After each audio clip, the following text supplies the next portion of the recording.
Hello YouTube, this is AJ Cubing. Let's do an unboxing.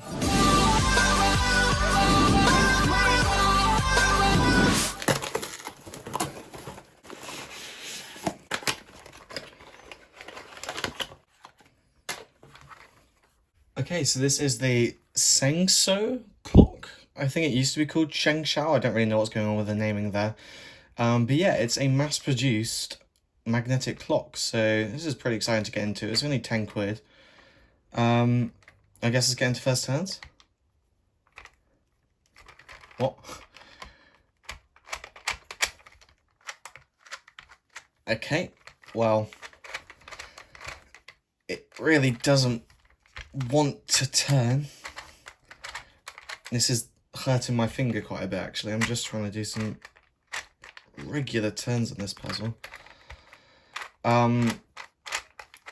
I guess maybe it needs breaking in, but out of the box, this is barely a functioning clock, really. This is really hurting my hands trying to do this.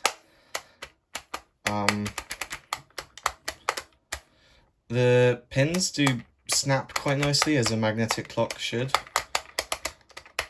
But I do wonder whether they take a bit too much effort.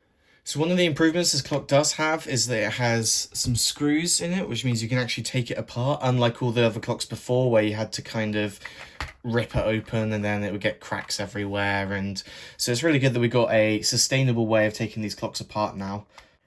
And so pretty much the first thing I'm going to be doing with this clock before I even try solving it, because I really do not want to try and solve it in this state, is to lube it up in a way that apparently makes it alright. I've seen a tutorial from Clement on how to lube this clock, and I'll leave it in the description because I think it looks like a decent way and it actually makes this clock fairly decent. So I'm going to be trying that out now. So it's actually quite easy to lube this clock up. All you've got to do is take it apart first. There's 4 screws on the outer casing and then 2 on the inner casing.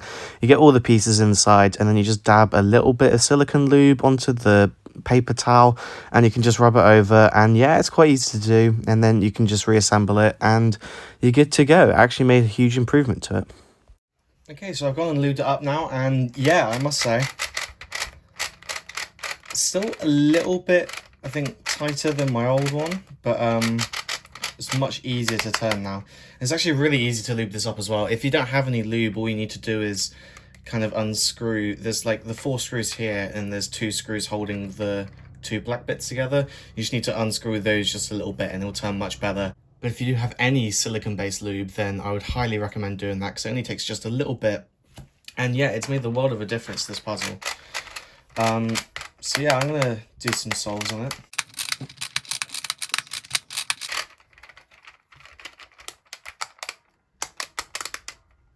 It seems it's got a bit stuck here. So that's probably just because I'm at half a turn. Okay, so it can get stuck at half a turn, which is annoying, but oh well.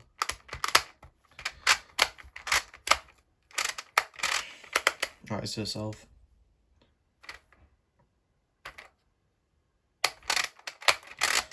Oops.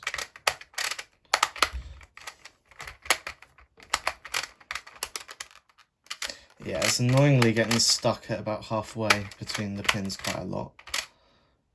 And I can't remember how to solve a clock anymore. There we go. So something I'm noticing is these kind of bumps are getting kind of annoying. I guess that's what you'd normally have on the clock, but I'm used to it just being a flat surface here because the ring magnet is on the outside, but whereas on this it's on the inside, and so you've got these big kind of sticky outy bits. But yeah, I'd say for only £10 as a magnetic clock that I can now use, because my old one is broken, it's pretty good, and at least I have a functioning clock now. Yep, not the easiest to turn, still a bit stiff. Seems to be able to do half a turn, so if we go to like there, and you notice we can't change the pins and then until it forces it. So you do need to be quite accurate with your turning, because if you only do that, then yeah, it's going to jump, which is kind of annoying.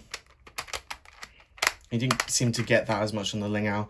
But yeah, £10 magnetic clock, totally worth it if you haven't, you know, got someone who can make you a good magnetic clock or a good Ling Ao, or if you can't make one yourself, definitely worth a shot. Just getting this for 10 quid and then doing a tiny amount of lubing to it can make it a semi-decent clock.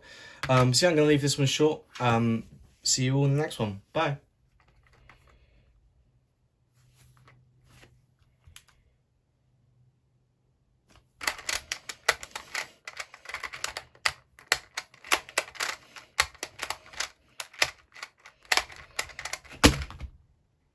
Hey, not bad.